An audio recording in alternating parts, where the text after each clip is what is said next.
BCom second year Hindi माध्यम के छात्रों, आज के वीडियो लेक्चर्स के अंदर में हम बात करेंगे rent free accommodation, running allowance, educational allowance, hostel allowance, free lunch facility और नाश्ता। राइट, ये सब सैलरी का पार्ट है। सैलरी में सैलरी के साथ जो अदर भत्ते मिलते हैं या सुविधाएं मिलती है, उन सब का समावेश बाद में उसके वेतन में किया जाता है। प्रश्न यही उठता है कि इनकम टैक्स के कानून के मुताबिक उसकी अमाउंट कैसे निकाली जाती है। तो देखिए, रेंट फ्री अकोमोडेशन का मतलब होता है कि एक व्यक्ति, मान लो आप कहीं कंपनी में नौकरी कर रहे हैं और जहाँ नौकरी कर रहे हैं वहाँ आपका घर नहीं है, तब कंपनी आपको दो ऑप्शन देती है, या तो तुम खुद अपना किराए का मकान देख लो, या कंपनी खुद बोलती है कि भाई तुम्हारा घर है नहीं है, किराए से लियो, नहीं लिया तो ठीक है, कंपनी के कैंपस में या कंपनी की अपनी खुद की कॉलोनी है, उसमें आपको रहने के लिए मकान दिया जाएगा, फुकट में आपसे किराया नहीं लिया जाएगा। आप थोड़ी देर के लिए खुश हो जाओगे कि चलो बढ़िया, दिल्ली जैसे शहर में नौकरी भी मिल गई और रहने के लिए फुकट का मकान भी मिल गया। लेकिन ये खुशी थोड़ी देर तक रहती है, जब साल के आखिरी में इनकम टैक्स पूछता है आप रहते कहाँ हो, आप बोलेंगे सर कंपनी का मकान में, किराया कितना देते हो, तो कंपनी हमको फुकट में रहने के लिए दिया, बस फुकट में रहने के लिए दिया। तो वो कंपनी, इनकम टैक्स डिपार्टमेंट उस मकान का वैल्यूएशन करके आपके तनख्वाह में जोड़ देगा। वो जोड़ा कैसे जाता है? रेंट फ्री अकोमोडेशंस, यदि आप कौन से शहर में ड्यूटी कर रहे हैं बेटा, इसके ऊपर भी पहले डिपेंड करें। जिस शहर में आप ड्यूटी कर रहे हैं, यदि उस शहर की जनसंख्या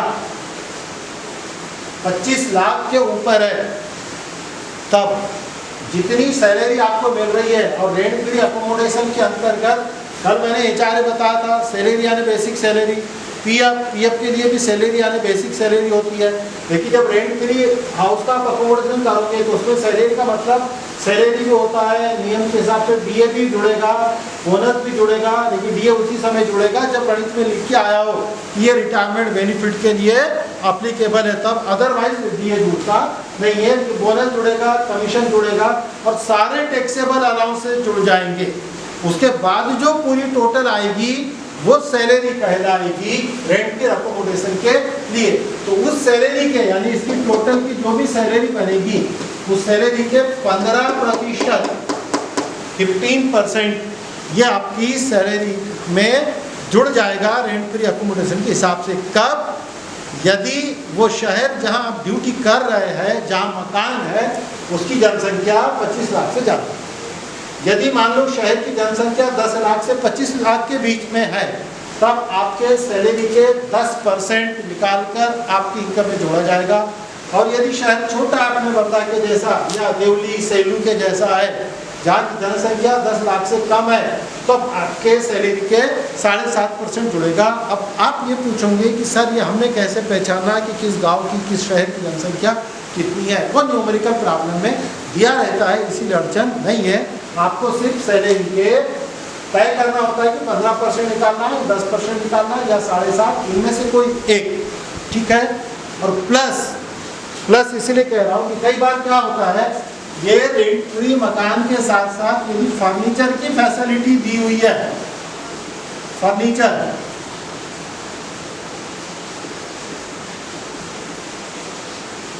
यानी कंपनी ने आपको रहने के लिए मकान दिया और साथ में फर्नीचर दिया। फर्नीचर मतलब फ्रीज है, सोफा सेट है, पलंग है और जो भी एक्सेसरीज है, ठीक है, तो वो कुर्सी, टेबल, डाइनिंग टेबल वगैरह वगैरह वगैरह। तब इनकम टैक्स डिपार्टमेंट बोलता है कि आपको रहने के मकान का वैल्यूएशन तो 15, 10, 7.5 में से होगा। प्लस यदि आपको फर्नीचर दिया गया है, तो फर्नीचर यदि कंपनी ने किराए से लाकर दिया है, तो जितना किराया कंपनी पे कर रही है वो पूरा आपके सैलरी में जुड़ जाएगा। या कंपनी ने खुद खरीद कर फर्नीचर दिया है, तब फर्नीचर की कीमत के 10% निकल कर आपके रेंट फ्री अकोमोडेशन में जुड़ेगा। मतलब रेंट फ्री अकोमोडेशन मतलब rent free accommodation plus 10% of furniture की कॉस्ट होगी और टोटल मिलके आपकी इनकम में जुड़। उसके बाद हम आते हैं रनिंग अलाउंस। ये रनिंग अलाउंस टेक्निकली उन एम्प्लॉइज को मिलता है जो ड्राइवर का काम करते हैं। ड्राइवर टैक्सी ड्राइवर हो, बस ड्राइवर हो, ट्रक ड्राइवर हो या रेल ड्राइवर हो, जो ड्राइवरी का काम करते हैं और व्हीकल्स चलाते हैं। तो व्हीकल चलाते समय उस पर्टिकुलर अवधि के दौरान उनको एक स्पेशल भत्ता मिलता है जिसे हम ड्राइवर भत्ता नहीं कहेंगे, वो रनिंग भत्ता होता है।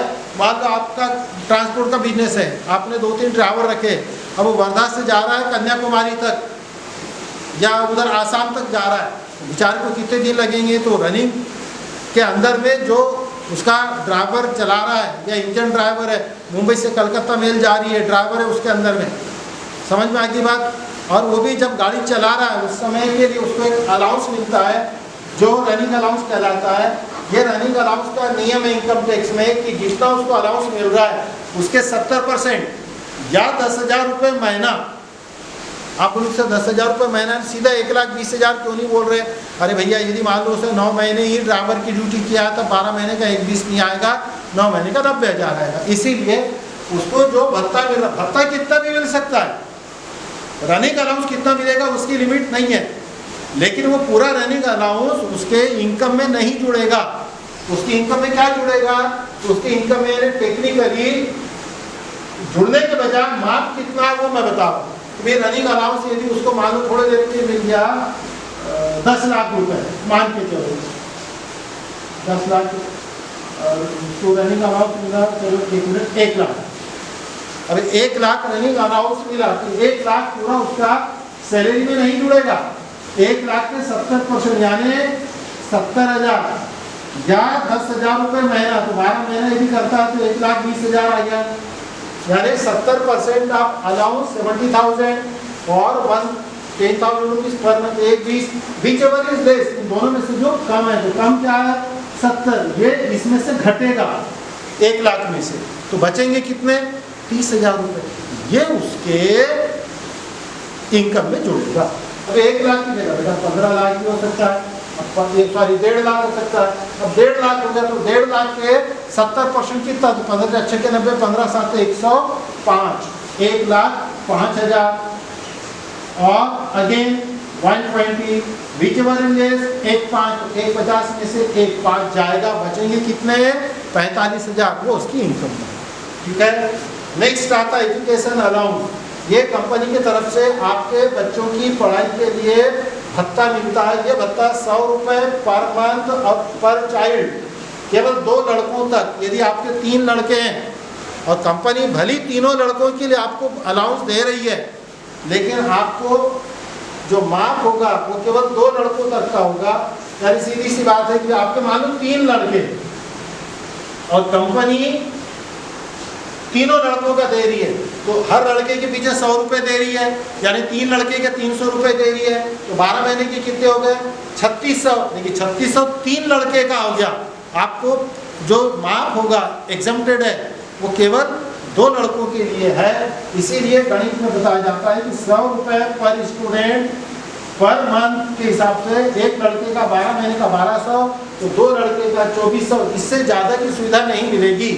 यदि आपको 3600 रुपये अलाउंस मिल रहा है तो 2400 रुपये माफ होगा, 1200 रुपये टैक्सेबल होगा। यदि आपको 4800 भत्ता मिल रहा है तो 2400 माफ होगा, 2400 टैक्सेबल होगा। और यदि आपको भत्ता ही 2200 रुपये मिल रहा तब फैसिलिटी 2400 की नहीं केवल 2200 की मिलेगी। हाँ, ये सबसे खतरनाक कब होता है? यदि मान लो जो आपको भत्ता मिला वो 2400 ही मिला है, देखिए 3 लड़कों का है। अब 3 लड़कों का मतलब एक लड़के का कितना हो गया?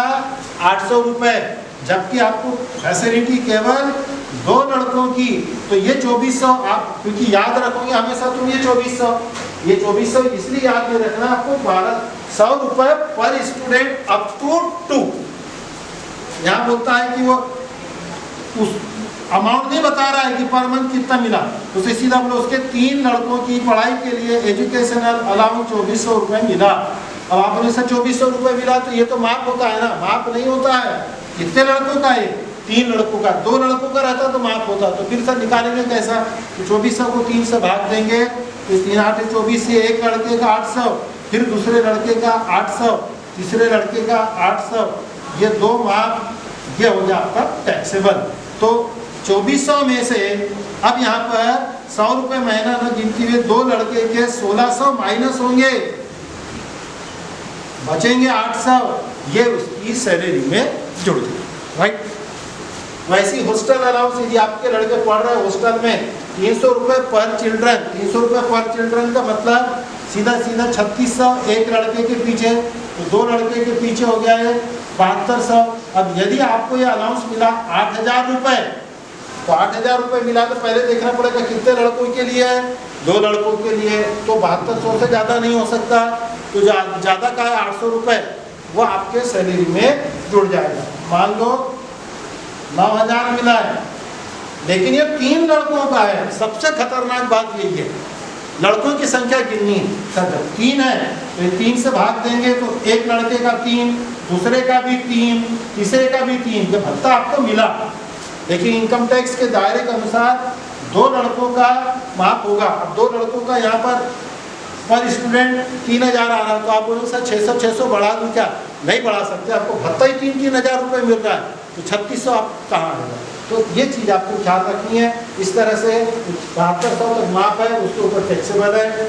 और बाद में एक आता है फ्री लंच फैसिलिटी और ब्रेकफास्ट। कई बड़ी बड़ी कंपनियां अपने कर्मचारियों की सुविधा के लिए अपने कैंपस में कैंटीन करती है और उनको बोलती है तुम्हारा घर दूर है, खाने को नहीं जा सकते, टाइम लगेगा, घर में कोई लोग नहीं है, टिफिन नहीं ला सकते, भूल जाओ सारी चीज़, हम हमारे यहाँ पर तुमको फ्री कैंटीन दे रहे हैं, दोपहर को एक टाइम खाने की और नाश्ते।